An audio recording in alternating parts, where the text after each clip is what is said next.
Hey,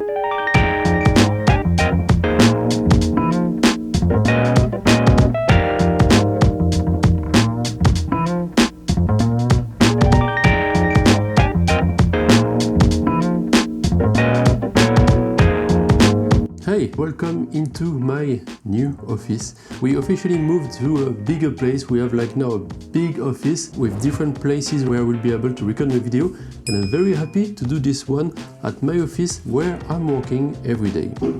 I heard you! But maybe let's talk about this later. Today I want to talk about the Lomography Petzval 55 Mark II, which is a very special and unique lens that I was very excited to try. This lens has been sent by Lomography Korea to me just to try it out. They didn't ask me anything, just to make a video about it and get a review. I can't even keep this for myself, and that's very sad because you will see I really liked it. And for the occasion, I went to Japan with Baptiste, that you saw maybe in some of the first videos of the channel, that I joined with my girlfriend to meet him and his girlfriend. And we went through the countryside of Japan to discover some beautiful places, but also I've been taking a lot of pictures in Tokyo when we went back from the trip, and these things gives you incredible atmosphere with your pictures. Yeah. Wow, pretty, very pretty.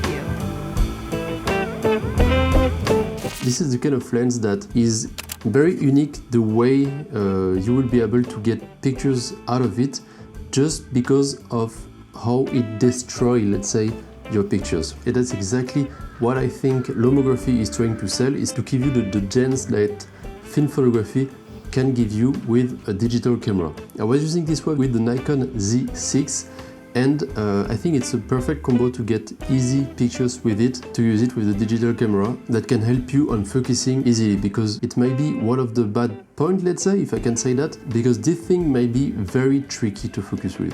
So when you activate the focus picking with your camera, or you just press the plus to zoom in your picture to see where you are doing your focusing, then you can focus properly. Because at 1.7 or even f2, it's gonna be pretty hard to focus on your subject. So sometimes you better go to f4 just to be sure you get an easier focus.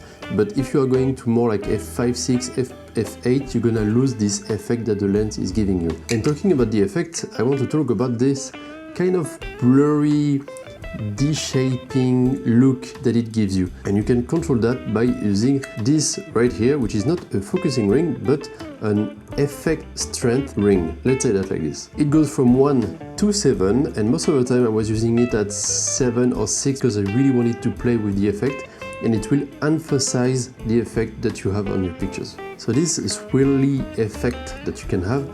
You can always change it. The bad thing about it is that when you will change it, it will change also the focusing point where you were using the focusing ring just right here. So you have to be careful that when you want to change it, to better change it before and then adjusting your focus. And you have also the ring to choose the aperture that will go from f1.7 to f22. Just a little reminder, if you want to get the best out of your lens, most of the time the extremes are not good. If you take a picture like 1.7 or f22, you will decrease the quality of your pictures. So most of the time the sweet spot, if you want to get a nice bokeh on the background, is to go like 1 or 2 stops lower on the aperture. So from 1.7 I will go most of the time between f2 or f2.8 to keep having this strong effect on my pictures. And then if I want to use it just like a kind of normal lens, let's say, but still having this chromatic aberration or vignetting look that it gives, you can go up to f5 or 6, f8 to get the best out of it.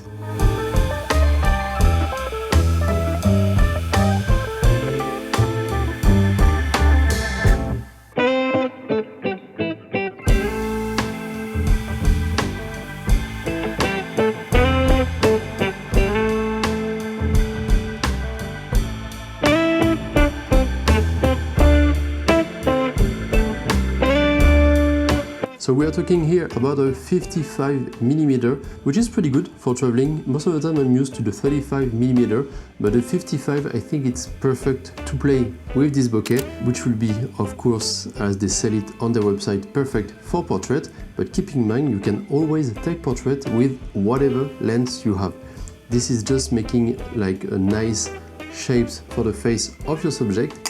We were talking about this specific effect that it gives, blurring everything around it and just keeping the center sharp, let's say, which looks kind of like a miniature effect, I would say, which looks pretty cool if you are taking some architecture pictures. But you have another effect that you can change is by using these kind of things. And you may be surprised if you are not used to this kind of very specific lens, because removing a part from your lens is kind of weird. So this circle represents what will be the look of the bokeh, so the aesthetic, the texture of your bokeh on the background as well on the foreground.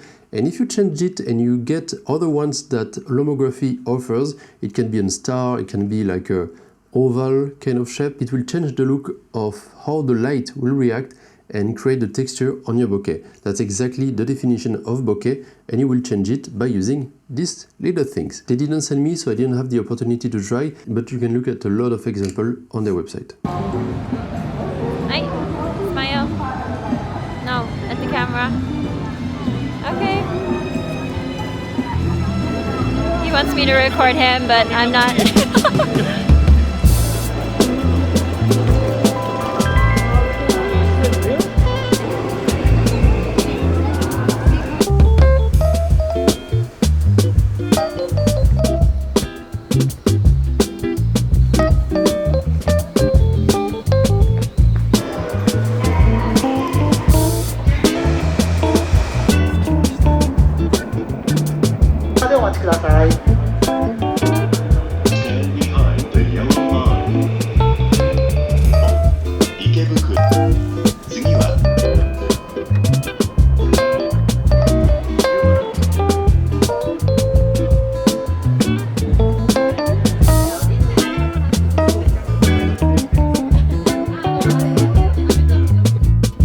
Having these kind of things is really something that can push you out of the standard, let's say, and make you create some unique look which is very hard, almost impossible to recreate on Photoshop. So this is the kind of thing that you are looking for when you want to do more vintage kind of photography and you are buying like an old lens to recreate this like old look, like with bad glass in your lens, etc. It doesn't have bad glasses inside, but it has a unique effect that will make, once again, something different in your picture.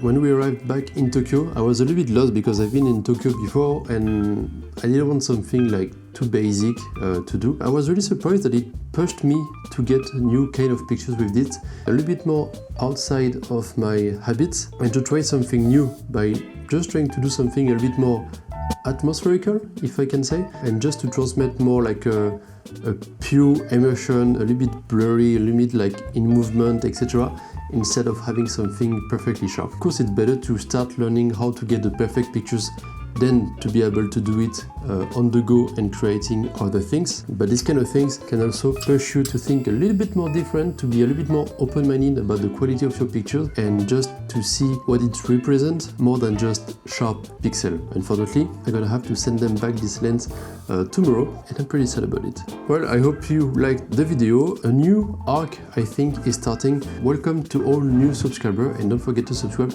if you are still not subscribed. I'm looking forward to see you next time for another video. That was Antoine. Ciao.